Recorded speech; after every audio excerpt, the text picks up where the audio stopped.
Hi, today we're going to talk about hand skills and using a pencil.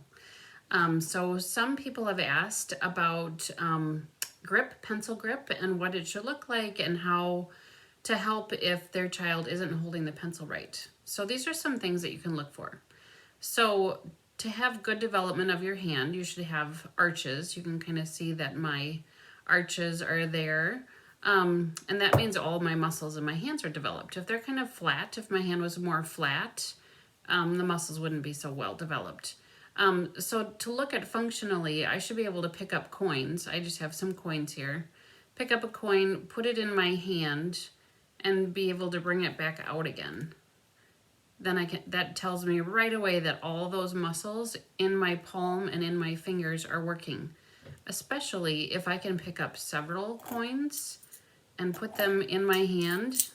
And sometimes I like to shake them and hear them, because then I know all the muscles in my palms are cupped and those coins can move around. And then once I have this handful of coins, I can move them out one at a time, and I'm still holding on to other coins in my hand. I can hold on and I can put them into a bank. Oh, this is a tough bank. I can put them in a bank. Oh boy, that bank hole is too small. Without dropping any. I can hold on to the other coins. See, 1, 2, 3, and I'm able to put them all in. That shows me that my muscles in my hands are working really well. There's a couple other things that are a little more complicated, but if you can do the coins, that's pretty good. One other thing is just rotating. Something that is kind of unusual for kids to do, but it just shows that you're able to like grade that force and use all those muscles. So sometimes kids don't understand how much pressure to use, and they tend to like really grip. And then it's really hard to do things like this, to just kind of walk your fingers around, or use your pencil in a way that you can manipulate it. Because when you're writing, you're really just using small movements. Sometimes for exercise or practice with controlling the pencil, I will draw little donuts.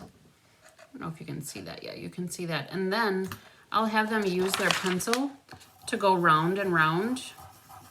And I will show you, and just put frosting on the donut. So they're just using these small motions with their pencil. So they're practicing having a good grip, and just making those small movements. And they're just putting frosting on the donut that I drew. So that's just practice for a good hand grip.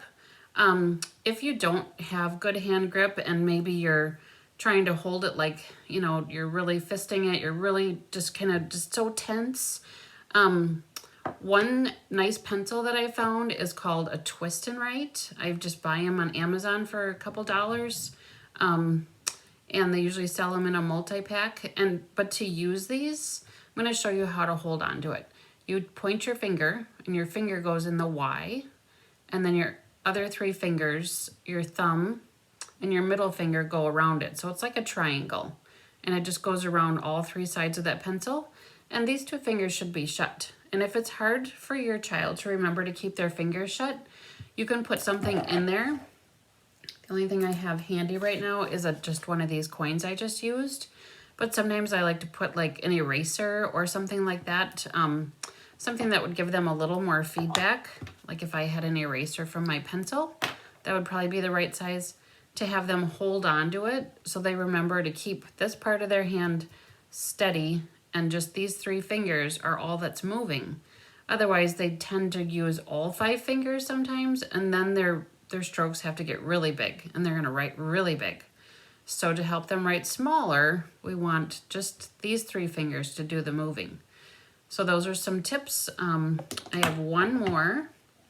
If your child is writing and they're writing up like this and they're not getting their arm down, that will also make their writing really big.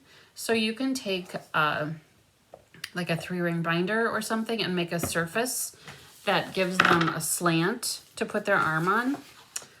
So they would be writing more and put their arm on the slant, and then have the paper and be able to like support it a little bit more with this other trick.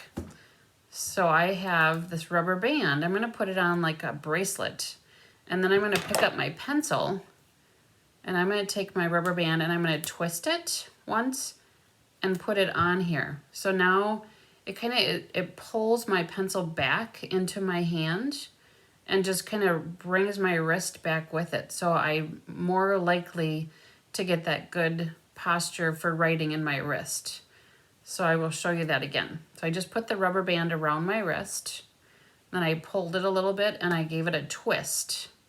And then I put the pencil in the twist, and then it just pulls my pencil back. It just pulls it back into my web space, that space between my thumb and my pointer finger. It just wants to pull it back a little bit. It makes me want to have a better posture for writing.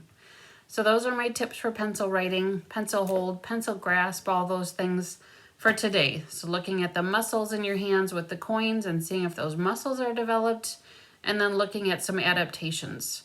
Our twist and write pencil that you can get on Amazon, rubber band trick for getting better posture in your wrist, and maybe like a slant board to have a writing surface that's slightly inclined that helps your wrist also want to go back. So I hope that helps. Have a great day.